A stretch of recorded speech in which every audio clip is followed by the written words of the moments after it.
કેશોદમાં મતદાર યાદી સુધારણા કામગીરીને લઈને શિક્ષકોમાં રોષ ફેલાયો છે। પ્રાથમિક શૈક્ષણિક મહાસંઘને નેજા હેઠળ શિક્ષકોએ મુખ્યમંત્રી મુખ્ય ચૂંટણી અધિકારીને સંબોધી ડેપ્યુટી કલેક્ટરને આવેદનપત્ર પાઠવ્યું છે અને આવેદનપત્રમાં શિક્ષકો વિરુદ્ધ ધરપકડ વોરંટ જેવી કડક કાર્યવાહીનો વિરોધ અને ઓનલાઈન કામગીરી સામે વિરોધનો પણ ઉલ્લેખ કર્યો છે।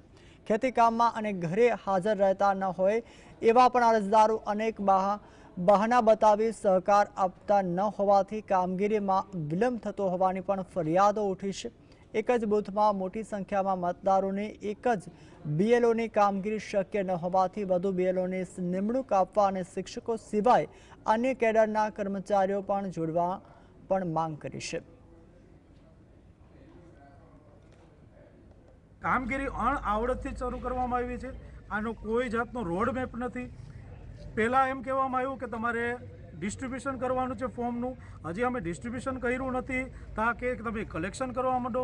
હજી અમે થોડા કલેક્શન કર્યા તો કે હવે તમે ઓનલાઈન કરો। કોઈ જાતનું લશ્કર ક્યાં લડે છે એની કોઈ બાબતની ઓલી નથી। મોટી સમસ્યા તો એ છે કે એક તો બૂથની અંદર મતદારો ઝાઝા છે, ઉપરથી ત્યાં જે મોટા ભાગના લોકોનો વ્યવસાય છે એ ખેતીનો છે, એટલે સવારે વહેલા તે લોકો નીકળી જાય છે અને સાંજે છે ઘરે આવે છે।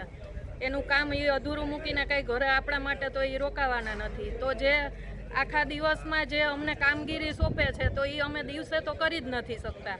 અને લેડીઝ માટે એ મુખ્ય પ્રશ્ન છે કે રાતે કોઈના ઘરે જઈને આ રીતના ફોર્મનું વિતરણ કઈ રીતના કરવું કે માહિતી કલેક્ટ કઈ રીતના કરવી। પણ સમય મર્યાદા ખૂબ ઓછી છે અને એક પછી એક કામનું પ્રેશર વધતું જાય છે। અમે ઓફલાઈન વિતરણ કરશું ને ઓફલાઈન વિગત લેશું પણ ખરા, એ લોકોને મદદ પણ કરશું, આધાર કાર્ડને આધારે અમે ડેટા ભરશું પણ ખરા, પણ અમે ઓફલાઈન ફોર્મ ભરીને આપવા તૈયાર છીએ। ઓનલાઈનની જે માહિતી અમારી પાસે કરાવવા માંગે છે એ અમે અક્ષમ છીએ। પણ એની જે વિપરીત અસરો છે તે બાળકોના શિક્ષણ પર પડી રહી છે, કારણ કે સત્ર શરૂ થયા પછીથી શિક્ષણ કાર્ય બિલકુલ શરૂ થઈ શક્યું નથી। અત્યારે શાળામાં ખેલ મહાકુંભ, વિજ્ઞાન મેળો, કલા ઉત્સવ, NMMSની પરીક્ષાની તૈયારી, આવી અનેક બાબતોની તૈયારી સાથે શિક્ષણ કાર્ય પણ છે। આ એક પણ કાર્ય જે અમે સારી રીતે કરી શકતા નથી। અમે સૌ કેડરના કર્મચારીઓની માંગ છે કે અમને શિક્ષણ માટે ખુલ્લા મૂકવામાં આવે। શિક્ષણ માટે જ છીએ તો શિક્ષણ માટે જ રહેવા દેવામાં આવે।